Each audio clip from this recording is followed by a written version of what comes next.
Welcome, everyone. So, you're ready to move beyond just clicking buy on an exchange, and you want to know how to truly own your crypto?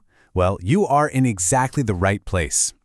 Today, we're getting into one of the most important tools in your entire crypto journey, the wallet. And it all comes down to this. Seriously, these 6 words. This is the whole theme for today. It's a mantra in the crypto world for a reason, because ignoring it has cost people literally everything. We're going to show you exactly what it means and why it is so critical. And yeah, this is why it matters. This isn't just theory. When the crypto exchange FTX completely collapsed, thousands and thousands of people who thought they owned crypto found out in the worst way possible that they didn't. See, they left their assets on the exchange, which means they didn't hold the keys. So when FTX went down, their coins went down with it. Billions of dollars just gone. Okay, that is a terrifying story for sure. But there is a solution, and that's what we're here to talk about. The tool that prevents that exact disaster from happening to you is a crypto wallet. This is what gives you genuine ownership and puts you back in control. Right? And this slide right here? It clears up probably the single biggest misunderstanding in all of crypto. Your wallet doesn't actually hold your coins, like your physical wallet holds cash. That's not how it works. Your crypto always lives on the blockchain. The wallet does something way more important. It holds the secret keys that prove you're the rightful owner. Exactly. Think of it like this. The blockchain is like a public record that shows everyone that you own a house. It's proof of ownership. But your wallet is the only thing in the world that holds the actual keys to get inside that house. Without those keys, you're just standing on the lawn, locked out of your own property. And every single wallet manages 2 different kinds of keys. You've got the public key, which is kind of like your email address. You can share it freely with anyone who wants to send your crypto, no problem. But the private key? Oh, that's your password. That's the secret sauce. You never, ever share that with anyone, for any reason. Okay, so that private key is obviously super important. But what happens if your laptop dies, or you drop your phone in the ocean? How do you get your crypto back? Well, there is one master key, one master backup that can restore everything. Any guesses what it is? This is it, your seed phrase. When you set up a new wallet, it's going to give you a unique list of 12 or sometimes 24 random words. This phrase is the ultimate master backup for all of your private keys. It is, without any exaggeration, the most valuable piece of information you will own in the crypto world. So this is the most crucial part. Please listen very carefully.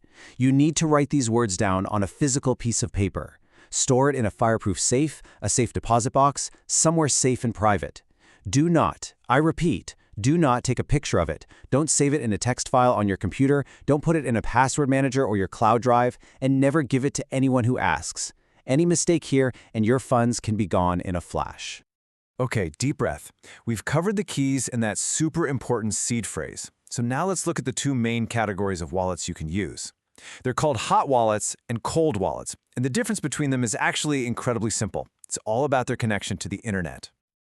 And yeah, this slide just nails the comparison. A hot wallet is basically software, right? An app on your phone or a browser extension, which means it's always connected to the internet. Think of it like your everyday spending wallet. Super convenient for small amounts, but you wouldn't walk around with your life savings in it. A cold wallet, on the other hand, is a physical device that stays completely offline. This is your vault. This is your safe deposit box, built for maximum security. So to break that down a bit more, your hot wallets are going to be apps you've probably heard of, like MetaMask or Trust Wallet. They're awesome for getting started, but when you get serious about security, you absolutely need a cold wallet. And the gold standard here is what's called a hardware wallet. It's a little physical device from companies like Ledger or Trezor. That offline separation is what makes them so incredibly secure. And look, these things are not expensive. You can get a top-notch hardware wallet for around $60. I mean, that's less than a decent dinner out for 2. And it can secure thousands or even millions of dollars worth of crypto. The peace of mind alone is worth way more than that. All right, so getting a wallet is a huge first step, but how you use it is just as important.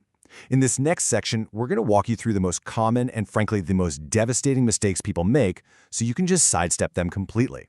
So when you get that new hardware wallet, you've got to follow the setup process to the letter. And step 1 is completely non-negotiable. You have to buy it directly from the manufacturer's official website. Never from a third-party seller on Amazon, never from eBay, and absolutely positively never buy one that's used. A tampered device is just a backdoor for thieves. And please, once you're all set up, always send a tiny test amount first, just to make sure everything's working perfectly before you move over the big bucks. Let's just hammer this point home one more time. These are the mistakes that have literally cost people their entire savings. We've talked about storing the seed phrase digitally, but what about only having one copy? I mean, what if there's a fire or flood? And that last point is critical. No legitimate support person from any project, any wallet company, any exchange will ever ask you for your seed phrase. If they do, it is 100% a scam. Every single time. Okay, so we've been through a lot of the technical stuff, but really, it all boils down to a choice. Taking control of your own keys, what we call self-custody, is a conscious decision. It's a decision to be fully responsible for your own wealth. And this is the core trade-off you're making.